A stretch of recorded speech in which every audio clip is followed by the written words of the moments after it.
স্বাগত। দেখছেন দিনের প্রধান খবর আর খবরের পেছনের খবর নিয়ে পর্যালোচনামূলক অনুষ্ঠান বাংলাদেশ এখন। আপনাদের সঙ্গে আছি আমি সুলতানা রহমান, আর আমার সঙ্গে আলোচনার জন্য স্টুডিওতে আছেন জাতীয় পার্টির প্রেসিডিয়াম সদস্য কাজী ফিরোজ রশিদ এবং দেশ টিভির প্রধান বার্তা সম্পাদক জাহিদুল হাসান। আপনাদের দুজনকেই স্বাগত জানাচ্ছি। মূলত সারাদিন যে খবরগুলো শিরোনাম হয়, আলোচনায় থাকে, সেগুলো নিয়েই আমাদের প্রতিদিনকার নিয়মিত এই আয়োজন। শুরুতে একটু দেখে আসতে চাই যে খবরগুলো শিরোনাম হয়েছে। 27শে ডিসেম্বর গাজীপুরে খালেদা জিয়ার জনসভার কর্মসূচি এবং তা প্রতিহত করতে জেলা ও মহানগর ছাত্রলীগের তৎপরতায় পুরো এলাকা এখন উত্তপ্ত। বঙ্গবন্ধু শেখ মুজিবুর রহমানকে নিয়ে তারেক রহমানের কটূক্তির প্রতিবাদে এ অবস্থান নিয়েছে ছাত্রলীগ। এদিকে যে কোনো মূল্যে 27শে ডিসেম্বরের জনসভা সফল করার ঘোষণা দিয়েছে কেন্দ্রীয় ছাত্রদল। জাতীয়তাবাদী ছাত্রদল পরিষ্কার ভাষায় বলতে চায়, 27 ডিসেম্বর গাজীপুরে দেশনেত্রী বেগম খালেদা জিয়ার পূর্ব নির্ধারিত সমাবেশ সহ সকল সমাবেশ নির্ধারিত জায়গায় নির্দিষ্ট সময়ে অনুষ্ঠিত হবে। জাতীয়তাবাদী ছাত্রদল সমাবেশগুলো সকল আনুষ্ঠানিকতা সম্পন্ন করবে। দেশনেত্রী বেগম খালেদা জিয়ার সমাবেশ সফল করার জন্য গাজীপুর সহ অন্যান্য এলাকায় যে ভাষায় কথা বলা দরকার, যে পদ্ধতিতে কাজ করা দরকার, তা করতে জাতীয়তাবাদী ছাত্রদল বদ্ধপরিকর। বঙ্গবন্ধুকে নিয়ে কটূক্তির অভিযোগে করা মামলায় তারেক রহমানের বিরুদ্ধে বরিশাল, নড়াইল, বগুড়া ও দিনাজপুরে সমন জারি করা হয়েছে। এছাড়া মানববন্ধন ও বিক্ষোভ কর্মসূচি পালন করা হয়েছে কিশোরগঞ্জ, গাজীপুর, নড়াইল সহ দেশের বিভিন্ন জায়গায়।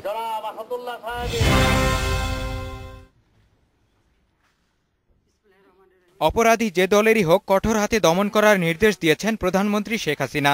সচিবালয়ে মন্ত্রিপরিষদের নিয়মিত বৈঠক শেষে কয়েকটি জেলার কর্মকর্তাদের সঙ্গে ভিডিও কনফারেন্সে প্রধানমন্ত্রী এই নির্দেশ দেন। কে অপরাধী, সে কোন দল কি আমি জানতে চাই না, যারাই অপরাধী হবে তাদেরকে গ্রেপ্তার করতে হবে। এই কথা কোনোভাবেই যেন কোনো রকম ছাড় না পায়, এই ব্যাপারটা খেয়াল রাখতে হবে। জাতীয় পার্টির সাবেক প্রতিমন্ত্রী সৈয়দ মোহাম্মদ কায়সারের মানবতা বিরোধী অপরাধের মামলার রায় ঘোষণা হবে আজ। তার বিরুদ্ধে হত্যা, গণহত্যা, ধর্ষণ সহ মানবতা বিরোধী অপরাধের মোট 16টি অভিযোগ রয়েছে। সৈয়দ মোহাম্মদ আবু কায়সারের বিরুদ্ধে আইনে প্রদত্ত সর্বোচ্চ সাজা মৃত্যুদণ্ড আমরা প্রত্যাশা করছি। মঞ্জুর Morshed, independent news.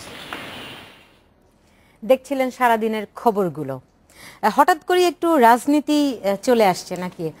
The independent দেখছি শিরোনাম করেছে টেনশন মাউন্টস।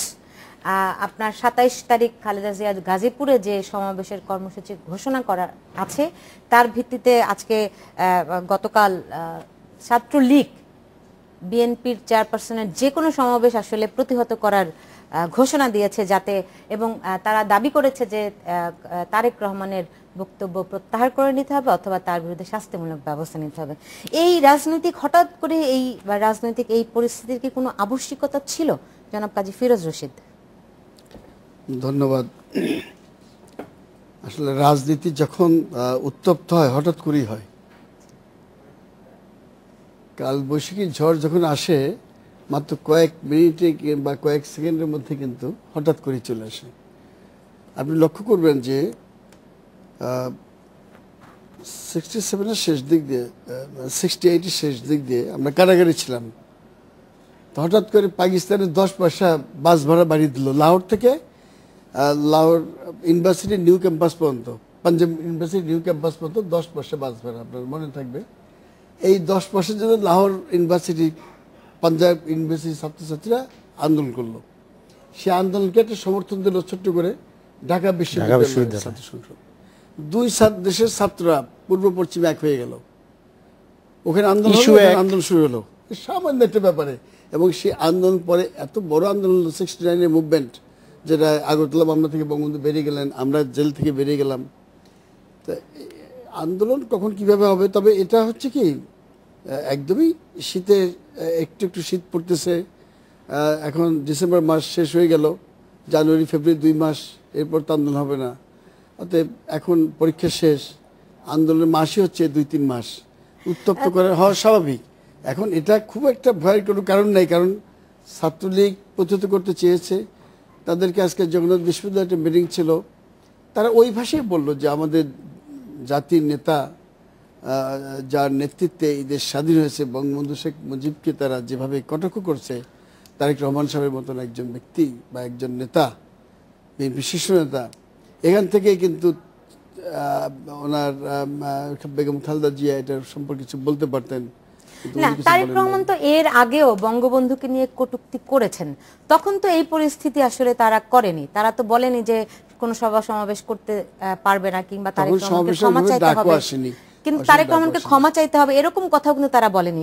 নাকি 5ই জানুয়ারির নির্বাচন যে একটি কালো নির্বাচন, এই ধরনের একটি কর্মসূচি করতে চাচ্ছে বিএনপি, সেই কর্মসূচিকে উদ্দেশ্য করেই কি আসলে এই নতুন ধরনের এই উত্তাপ?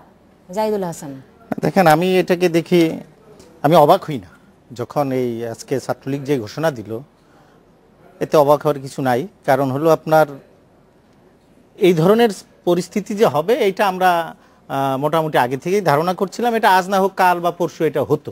কিসের ভিত্তিতে ধারণা করছেন? ধারণাটা এই যে আপনার গত বেশ কয়েকদিন ধরে তো আমরা লক্ষ্য করছি যে আপনার বিশেষ করে তারেক রহমান যে ভাষায় কথা বলছেন বঙ্গবন্ধু সম্পর্কে, এখানে আওয়ামী লীগ সম্পর্কে কথা বলুক, হাজার রকমের অভিযোগ আওয়ামী লীগ সম্পর্কে দাঁড় করানো যাবে, বিএনপি সম্পর্কে দাঁড় করানো যাবে, ফিরোজ ভাইয়ের দল সম্পর্কে দাঁড় করানো যাবে, হ্যাঁ, কিন্তু বঙ্গবন্ধু সম্পর্কে যখন আপনি এই সমস্ত কথা বলেন তখন এটা এই রিঅ্যাকশনটা একটু অন্যরকম হয়। আওয়ামী লীগ এই জিনিসটাকে একদম ইগনোর করতে পারলে একরকম সিচুয়েশন হতো। আওয়ামী লীগ এই বিষয়টাকে একদম যদি পাত্তা না দিত, হ্যাঁ, কে কি বললো না বললো কিছু যায় আসে না, এই ধরনের সিচুয়েশনে তো তারা থাকতে পারেনি, তারা রিয়েক্ট করলো। তারা যখন রিয়েক্ট করলো, এটা কিন্তু আজকে না, এর আগে থেকে রিয়েকশনটা করে আসছে। এখন সামনে যখন খালেদা জিয়ার একটা কর্মসূচি পেয়েছে, ছাত্রলীগ সেই সুযোগটা নিয়েছে। হতে পারে আওয়ামী লীগের সিগন্যাল ছাড়া তো আপনার ওই ছাত্রলীগ এই কর্মসূচি দেয় না, এটা সম্ভাবনা বাংলাদেশের রাজনৈতিক বাস্তবতায়। আর যেহেতু বিএনপিও একটা হরতালের কর্মসূচি দিবে বলে আগে থেকে একটা আওয়াজ দিচ্ছে, 2 তারিখ বা 5 তারিখে সমাবেশ করতে না পারলে সেই সমাবেশের আগে এক ধরনের পরিস্থিতি সৃষ্টি করার একটা পরিবেশ তৈরি করার একটা পরিকল্পনাও এটা হতে পারে। আমি মনে করতেছি যে এটা হতো, আজ না হোক কাল এটা হতো না। এখন এই 27 তারিখকে কেন্দ্র করে যে একটা উত্তাপ, আপনি জানেন যে 5ই জানুয়ারি নির্বাচন 1 বছর হতে যাচ্ছে এবং আওয়ামী লীগ এই দিনটিকে বলছে গণতন্ত্রের বিজয় দিবস, আর হচ্ছে কি বিএনপি বলছে যে গণতন্ত্র হত্যা দিবস। এই যে পাল্টাপাল্টি অবস্থান, এবং আপনি জানেন যে বিএনপি কিন্তু এরই মধ্যে ঘোষণা দিয়ে রেখেছে যে 5ই জানুয়ারি তারা সরোয়ার্দী উদ্যানে সমাবেশ করবে। নাকি সেই সমাবেশকে প্রতিহত করার জন্যই এখন নতুন করে এ ধরনের পরিস্থিতি তৈরি করা হচ্ছে? স্বাভাবিক, এটা তো করবেই, কারণ আওয়ামী লীগ সঙ্গত কারণেই তারা বলতেছে যে এটা গণতন্ত্রের বিজয় দিবস। কারণ একটি নির্বাচন যদি একটি দেশে যথাসময়ে না হতে পারে তাহলে কি হতে পারে? হতে পারে এটা যে একটি দেশের সামরিক শাসন জারি হতে পারে, একটি সরকার গঠন হতে পারে যে সরকার সাংবিধানিকভাবে না প্রতিষ্ঠিত না, যেটা 1/11 হয়েছিল। নির্বাচন করতে দেবে না অথচ গণতন্ত্র থাকবে দেশে, এই রকম দেশ তো হতে পারে না। সেই কারণে বিএনপি বলছে তারা এখন এটা আসলে আওয়ামী লীগ পায়ে পাড়া দিয়ে ঝগড়া করছে। তারা এই যে গণতন্ত্র ধ্বংস দিবস করবে, যেটা এটা তো এই শব্দটাই তো অন্যায়। এটা গণতন্ত্র ধ্বংস কেন হবে? একটি নির্বাচন হয়ে গেল, সেই নির্বাচনে বিএনপি আসে নাই, এটা না আসাটা তাদের এখতিয়ার, আসবে কি আসবে না। আপনি বলছেন গণতন্ত্র ধ্বংস দিবস নয়, কিন্তু গণতন্ত্রের বিজয় দিবস 100 বার বিজয় দিবস। ফিরোজ ভাইরা যেই প্রেক্ষাপট থেকে বলছেন আমি সেই ইতে যাচ্ছি না। গণতন্ত্র আমি মনে করি না 5ই জানুয়ারি গণতন্ত্র হত্যা দিবস, এটাও যেমন আমি মনে করি না 5ই জানুয়ারি আপনার গণতন্ত্রের বিজয় দিবস, এটাও আমি মনে করি না।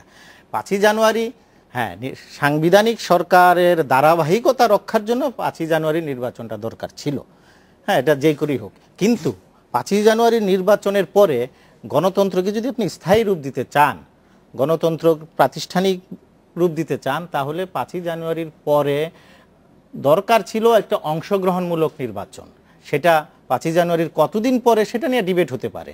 কারণ আমরা যেটা দেখি যে ইমিডিয়েট পাস্ট পার্লামেন্টের মানে আপনার 5ই জানুয়ারি নির্বাচনের আগে যেই পার্লামেন্ট ছিল, সেই পার্লামেন্টের প্রধান বিরোধী দল যখন পরবর্তী নির্বাচনে অনুপস্থিত থাকে, যেটা যে কারণেই হোক অনুপস্থিত থাকে, তখন সেই জায়গাটা আপনার গণতন্ত্র একটু প্রশ্নের মুখে পড়ে।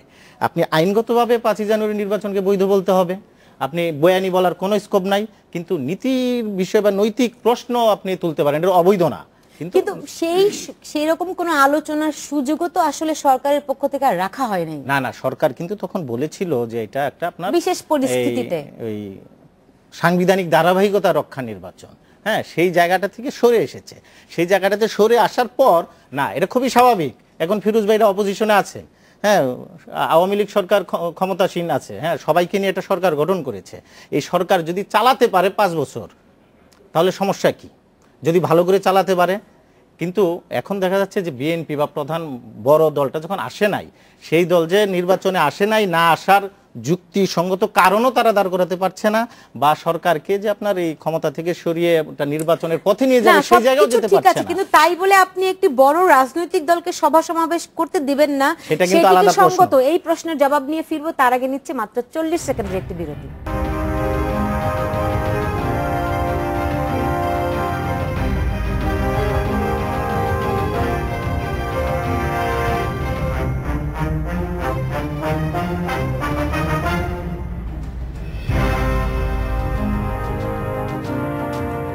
বিরতির পর ফিরে এলাম, দেখছেন বাংলাদেশ এখন। যে আমি বিরতিতে যাওয়ার আগে প্রশ্ন রেখেছিলাম যে আপনি সবকিছু ঠিক আছে, কিন্তু একটি বড় রাজনৈতিক দলকে আপনি সভা সমাবেশ করতে দিবেন না রাজধানীতে, এটা কতখানি সঙ্গত, কতখানি গণতান্ত্রিক? না, এটা কখনোই সঙ্গত হতে পারে না। আগের প্রশ্নটা যেটা আসতেছিলাম যে আপনার সরকার যে ক্ষমতায় রয়ে গেল, এই যে বৈধ অবৈধতার বিষয়ে, সরকার ক্ষমতায় থেকে যাবে, আপনি যদি পারেন তো নামান, সেই স্কোপ বিএনপির আছে, কিন্তু বিএনপি সেটা কাজে লাগাতে পারছে না। আর আওয়ামী লীগের তো ঠেকা পড়ে না যে আপনার স্বেচ্ছায় গিয়ে ক্ষমতা না, এই মনোভাবটা ঠিক, তাহলে যে আপনি পারেন তো নামান, এই মনোভাবটা কি আসলে গণতন্ত্রের কেন? আপনি এটা রাজপথ আন্দোলন করে হোক না, আপনি জনগণ যদি না চায় এমনি পড়ে যাবে। জনগণ চায় কি চায় না? জনগণ চায় না, দুই দলই তো বলে জনগণ চায়। সেইটার জায়গা তো আপনার ভোট, সেই জায়গাটা তো আপনার ভোট, আর পালস তো বোঝা যায় জনগণের, তাই না? আপনার রাজপথে যখন নামবেন। আরেকটা প্রশ্ন যেটা করছিলেন সেটা বলে দিই, যে আপনার ওই সমাবেশ করতে না দেওয়া, আমি মনে করি যে কোনো পরিস্থিতিতে বাংলাদেশে যে কোনো রাজনৈতিক দলকে, জঙ্গি নিষিদ্ধ সংগঠন বাদ দিয়ে যে কোনো রাজনৈতিক দলকে সমাবেশ করতে দেওয়ার সুযোগ দেওয়ার উচিত, এটা যে কোনো পরিস্থিতিতে। এটা আপনার গণতান্ত্রিক, সাংবিধানিক যে কোনো ধরনেরই অধিকার বাংলাদেশের মানুষের। সেই জায়গায় বিএনপি বা জাতীয় পার্টি বলে কথা না, এটা সব দলকেই জঙ্গিবাদ ছাড়া। কিন্তু আমরা আগে দেখেছি সরোয়ার্দী উদ্যানে বিএনপিকে কিন্তু সমাবেশ করতে দেয়া হয়নি, তারা বলছে যে ইনফ্যাক্ট কোনো রকম ব্যাখ্যাই কিন্তু দেয় নাই। জনাব কাজী ফিরোজ, এখন যে প্রশ্নটা এখন আসছে যে সমাবেশ করতে দেবে কিনা সরকার, কেন এটা করলো, দেখেন সরকার তো একটা কৌশলী খেলা খেলবে। প্রত্যেকটা সরকারই তার নিজের ক্ষমতা থাকার জন্য সেই কিছুটা কৌশলী হতে হয়। তো সরকার যখন দেখছে যে বিএনপি নির্বাচনে আসেই নাই এবং প্রতিহত করার জন্য যে প্রচেষ্টা চালিয়েছিল, তাতে অসংখ্য মানুষের যান চলে গেছে, জানমালের ক্ষতি হয়েছে, জাতীয় সম্পদের ক্ষতি হয়েছে, এত কিছুর পরে একটি নির্বাচন হয়ে গেছে। সরকার আর কোনো নির্বাচন ঝুঁকে এই মুহূর্তে নেবে না। ওই 5 বছর পরে যে নির্বাচন, সেখানেই সরকার এখন স্থির মনোনিবেশ করেছে, ওখানে যাবে। এখন বিএনপির উচিত কি, তার কৌশলে এই 4টি বছর কাটিয়ে দেওয়া।